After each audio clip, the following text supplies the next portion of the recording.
Calvin Pruitt had been dairying in Floyd County for 26 years, and he knew his cows the way good farmers know their animals, not sentimentally, not as pets, but with the deep, practical familiarity of a man whose livelihood and daily rhythm were organized entirely around their needs. He knew which ones were easy milkers and which ones required patience. He knew their individual temperaments, their habits, the way each one moved through the barn. He knew, without checking the records, which were due to cycle and which were off their feed and which were showing the early signs of the kind of trouble that cost money if you caught it late. He knew, in other words, when something was wrong.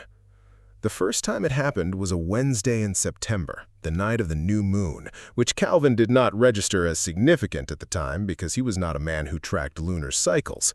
He went out for the morning milking at 5:30 and found 3 of his Holsteins standing in the far corner of the pasture, motionless, facing the tree line. This was not normal behavior.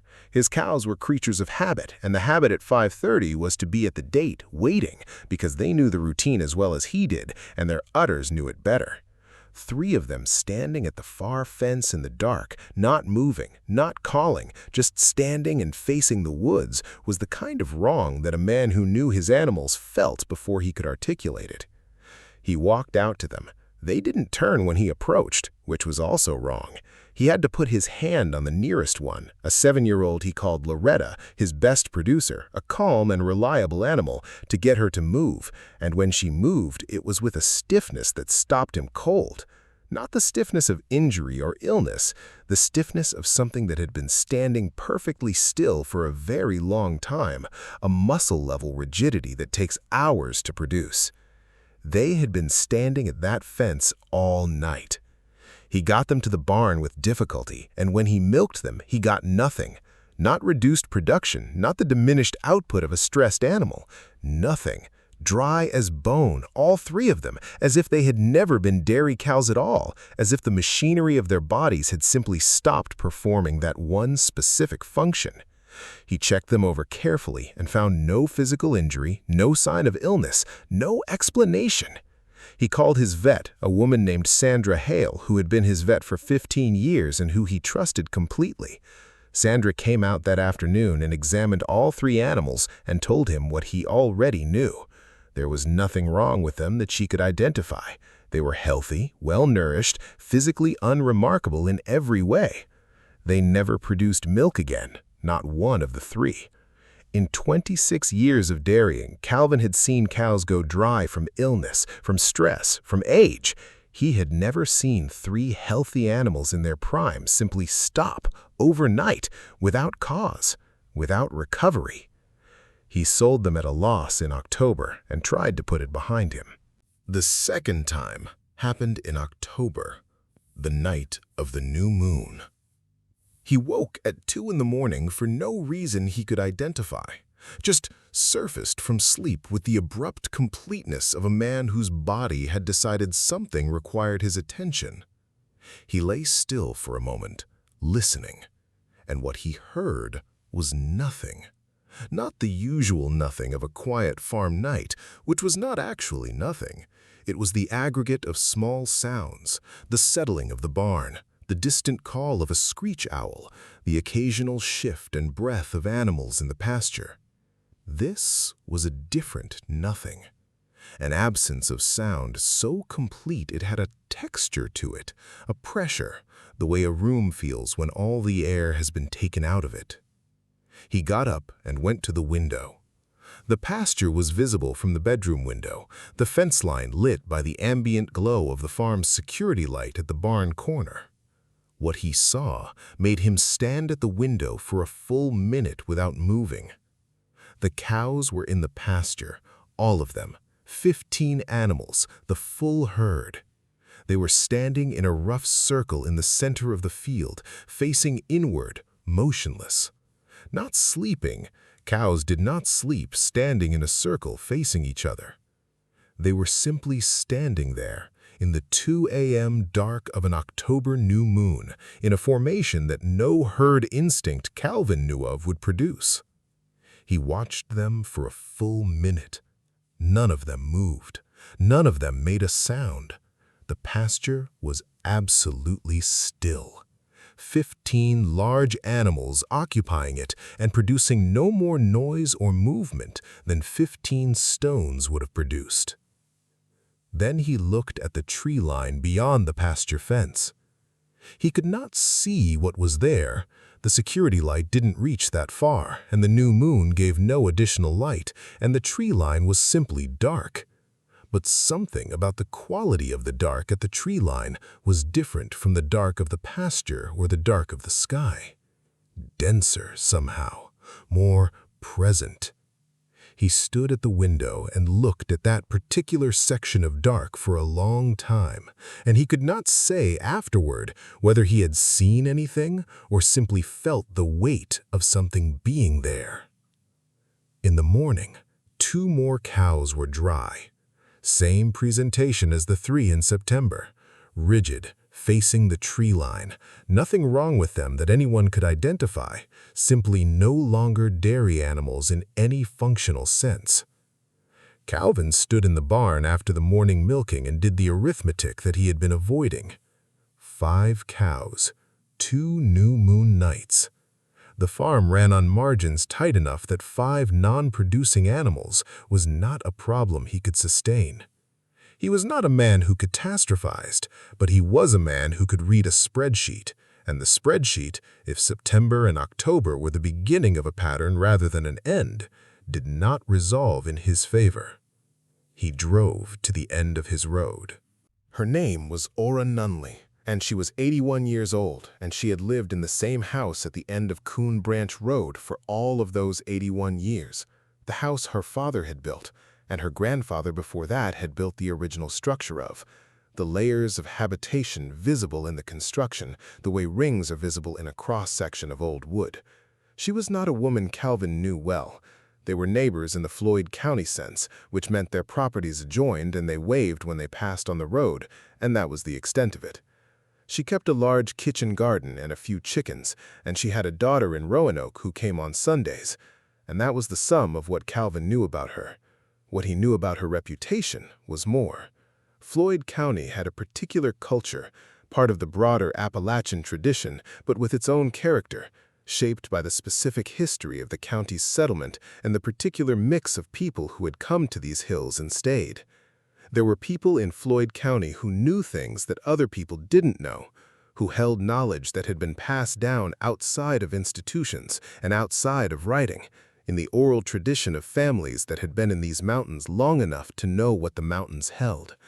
Calvin was not a superstitious man. He was a farmer, which meant he was a pragmatist, which meant he dealt in observable results rather than explanations. He had heard over 26 years of living at the end of Coon Branch Road that Ora Nunley was one of those people. He knocked on her door on a Tuesday afternoon. She answered before the second knock, which meant she had seen him coming, which meant she had been watching from somewhere inside. She looked at him with the patient eyes of a woman who had been waiting for this particular knock for some time. "Calvin Pruitt," she said. "Yes, man. Come in then." Her kitchen smelled of wood smoke and dried herbs, the bundles of them hanging from the ceiling in this specific way that people who use plants for more than cooking hang them, sorted by type, dried at the right time, the knowledge of what each one was for living in the arrangement rather than in any written record. She put coffee on without asking and sat across from him at the kitchen table and waited. He told her about the cows, the new moon nights, the circle in the pasture, the dry animals, rigid, facing the tree line. He told it plainly, the way he told his vet, the observable facts in order, without interpretation. When he was finished, she was quiet for a moment. "How long you farmed that ground?" she said. 26 years. "And your people before you?" "My father had it before me, his father before that." He paused. "Families had that land since the 1920s. She nodded slowly. "And it never happened before this September. Not that I know of, not that my father ever mentioned." "Something changed," she said. It was not a question. Calvin thought about this. "I took down a section of the old fence line in August, along the north pasture, the one that runs up to the wood's edge. The posts were rotted, and I pulled them and put in new ones, moved the line about 10 feet closer to the trees to get more pasture area. Ora looked at him steadily. Were there any markings on those old posts, anything carved or tied to them? Calvin thought back to August. The old fence line had been there before his time. His father had put it in, or his grandfather, he wasn't certain which. The posts had been in the ground a long time. He remembered pulling them, the wood soft with rot, the effort of it. He tried to remember if there had been anything on them. There was wire wrapped around some of them, not standard fencing wire, finer than that. Some kind of thin wire wrapped around the post a few times. I didn't think anything of it. Did you keep it? Threw it in the burn pile. Ora closed her eyes briefly. Did you burn it? Calvin thought. Not yet. We haven't had a burn day since August. Don't burn it. I need you to find it. He found the wire in the burn pile that evening. 3 sections of it, thin as picture-hanging wire, but darker, the color of old iron. He brought it to Ora the following morning, and she took it from him carefully, holding it by the ends rather than the middle, and looked at it for a long time in the light of her kitchen window. "Haint wire," she said. "My grandmother called it that. Some people have other names." Calvin waited. "The old farmers in this county knew what came out of those woods on the new moon," she said. "Not all of them knew, but the ones whose land ran up against the old timber, they knew, or their people had told them. The wire was part of what you did. Iron twisted a certain way, set into the fence posts along the tree line. It was a boundary." She set the wire on the table between them. "You moved the fence. You pulled the posts the wire was in. Whatever the wire was keeping on its side of the line, you let it across." Calvin looked at the wire. "What is it?" he said. "What comes out of the woods?" Ora was quiet for a moment. She looked at the wire. Then she looked at him with the expression of a woman who has spent 81 years deciding what to tell people and how much. "It's old. Older than anyone living. Older than the county records. Older than the settlement of this area. My grandmother said it had a name once, a real name, but the name got lost, or the people who knew it died before they could pass it on." She paused. "What we know about it is what it does. It takes the milk. Not the cow, the function, the capacity. It takes what it takes, and what it takes is the milk, and the cows that get taken dry never come back from it." "Why? Why does it take the milk?" said Calvin. "Same reason anything takes what it takes," said Ora. "Because it needs it." Calvin sat with this. He was a pragmatic man, and he was sitting in a Floyd County kitchen being told that something old that lived in his tree line was consuming the productive capacity of his dairy herd because it was hungry, and he was finding, to his own faint surprise, that he believed it. Not because it was comfortable to believe or because it made sense in any framework he usually operated in, but because it fit the observable facts in a way that nothing else did. "Can I stop it?" said Calvin. "You can reset the boundary. The wire needs to go back in the ground, in the fence posts along the tree line. The new posts, not the old location, wherever your fence is now." She paused. "It won't undo what's already done. Those 5 cows are dry, and they'll stay dry, but it'll hold the line where it is." "Will it work?" said Calvin. "You're sure?" Ora looked at him with the patient eyes. "It worked for your grandfather and his father before him. It worked for my family's land and the Compton place and the Worrell farm before the Worrells sold to developers who didn't know and didn't ask." She paused. "The developers had trouble with their project. They didn't know what kind of trouble it was." "What kind was it?" "The kind you couldn't put in a report to the bank," she said. "The kind that eventually made them walk away from the land." Calvin left with 3 sections of wire and a set of instructions for how to wrap them around the fence posts and in what order. Ora would not let him pay her. She said, "You tell your sons, when you have occasion to tell them anything about the farm, you tell them about the wire and the posts. You tell them not to pull them." She said it in the tone of someone adding an item to a list that already existed, a list of things that needed to be passed down and often weren't.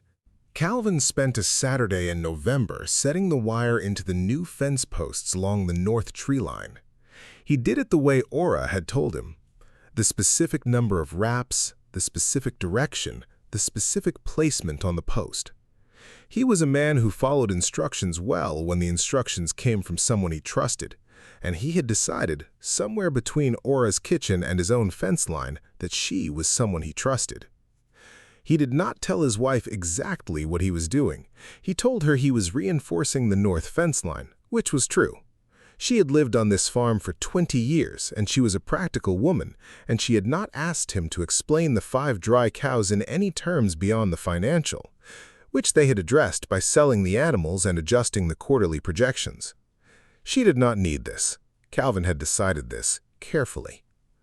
He did tell his son. His son was 19, home from Virginia Tech for Thanksgiving, and he came out to the fence line on a Saturday afternoon and asked what his father was doing, and Calvin told him. All of it. The new moon nights, the circle in the pasture, the dry cows, Ora Nunley, the wire, the instructions. He told it plainly, the way he told everything, and his son listened with the focused attention of a young man who was studying engineering and who Calvin could see was sorting the story into the category of old superstition and parental eccentricity. Calvin let him sort. When he was finished, he said, "I know what it sounds like." His son said, "Dad, I know. I'm not asking you to believe it the way you believe something you can put math to. I'm asking you to remember it. Because someday this farm is going to be yours, and I need you to know about the wire and the posts." He held his son's eyes. "Don't pull them. If they rot, replace them, and when you replace them, you wrap the new wire in before you pull the old ones out." His son said, "What does the wire actually do you think, scientifically?" Calvin looked at the tree line. The late November light was going fast, the sun already behind the ridge to the southwest, the shadows coming out of the woods and across the pasture toward them. "I don't know," he said. "I know it worked for 3 generations of this family before I pulled it up, and it'll work for 3 more if you put it back in and don't pull it up again." He paused. "I know that's not a scientific explanation." "No," his son said. "Some things don't have one, or the explanation is so old that nobody living knows it anymore. Doesn't change what you do about it." His son was quiet for a moment. He looked at the wire wrapped around the fence post, the specific number of turns, the direction. "Okay," he said. "Okay meaning you'll remember." "Okay meaning I'll remember," his son said. "And I'll tell my kids." That was 3 years ago. Calvin runs 30 cows now, up from 20 after he replaced the 5 dry animals. The north fence holds. The new moon nights are quiet. The herd stays in its normal patterns, at the gate at 5:30, no circles in the pasture, no rigid animals facing the tree line at dawn.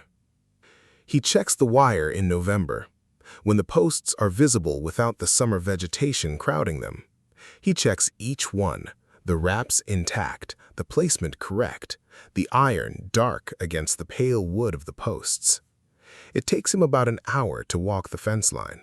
He does it the way he does the rest of the farm work, methodically, without drama, as a practical task that needs doing. Ora Nunley died the following spring. Calvin went to the funeral in Floyd and shook her daughter's hand and said she was a good neighbor, which was true and was also insufficient and was the best he could do in a church full of people who would not have understood the fuller version of what he owed her.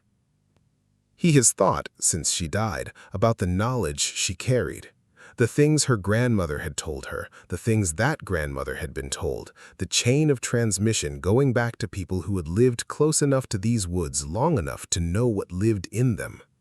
He has thought about how much of that chain ended with Ora, how much she knew that she never had occasion to pass on because nobody came to her kitchen and asked the right questions until it was almost too late.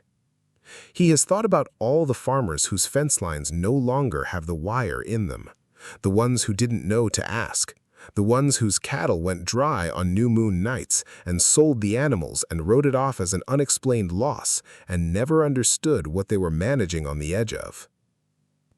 He has thought about the Worrell farm, sold to developers who had trouble with their project and walked away. He has thought about what it looks like when something old and hungry and patient loses the fence line that was keeping it where it was, what it does with the additional ground it gains, what it takes when it's no longer limited to the cattle at the wood's edge. He doesn't think about this for long. He is a farmer, not a philosopher, and the thinking doesn't change the wire in the posts or the cows at the gate at 5:30 or the ordinary work of an ordinary farm morning. But he checks the fence line in November, every year, without fail. And when the new moon comes, he sleeps lightly, listening for the quality of quiet that isn't quiet, the texture of a silence too complete to be natural. So far, the wire has held. So far.